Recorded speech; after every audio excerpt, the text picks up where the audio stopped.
सत्संग क्या सिखाता है? अवसर को देखने की सामर्थ्य देता है। ऐसा नहीं है कि हम सत्संग नहीं सुनते तो भगवान हमारे आसपास नहीं है। अणो अणियान महतो महियान जले विष्णु स्थले विष्णु विष्णु पर्वत मस्तके। छोटी से छोटी वस्तु में, बड़ी से बड़ी वस्तु में, पर्वत में, जल में, स्थल में, थल में, सब जगह भगवान है। लेकिन बहुत करीब होकर भी हम अवसर खो देते हैं। और अवसर क्यों खो देते हैं? क्योंकि हमें पता ही नहीं होता है।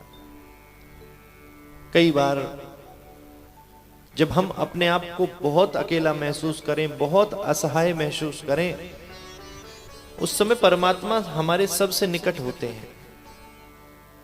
लेकिन उनका आश्रय लेने के अलावा हम सबका आश्रय लेना चाहते हैं और बाकी किसी के आश्रय में ये सामर्थ्य है नहीं जो आपको प्रसन्नता प्रदान कर सके, उस कष्ट से बाहर निकाल सके।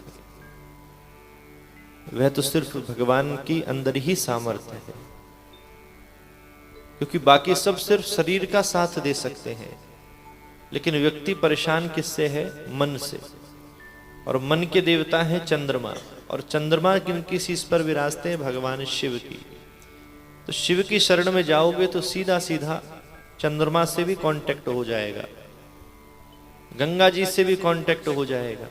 मुक्ति चाहिए तो गंगा कर देंगी, शांति चाहिए तो चंद्रमा देगा, काल से भय लगता है तो महाकाल देखेंगे, धन संपत्ति आदि चाहिए तो मां पार्वती दे देंगी, अन्नपूर्णे सदा पूर्णे शंकर प्राण वल्लभे। संसार की, जीवन की ऐसी कोई समस्या नहीं है जिसका हल शिव जी के श्री चरणों में जाने के बाद नहीं हो सकता। लेकिन कब? जब हम अवसर को पहचान लें। और अवसर क्या है? पहला अवसर है मानुष देह। ये मनुष्य का शरीर जो हमें मिला है, ये अवसर ही तो है। ये नहीं मिला होता तो कहां से कथा में बैठते, कहां से श्रावण में जलाभिषेक करते, कहां से भगवान के धाम में दर्शन करने जाते। पहली कृपा भगवान की कि हमें अवसर दिया। दूसरी कृपा कि हम अवसर को याद रखें।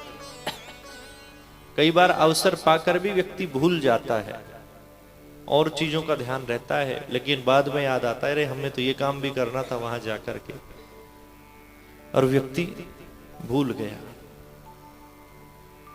तो सत्संग किस लिए है? कि हमें अवसर याद दिलाता रहे बार बार,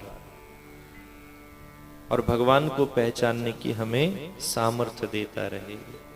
दोबारा नहीं मिलेगा ये 84 लाख योनियों तक। और 84 लाख योनियों के अलावा भी 28 नरक हैं, उनमें कितना समय लगेगा कुछ नहीं पता, कब मिलेगा।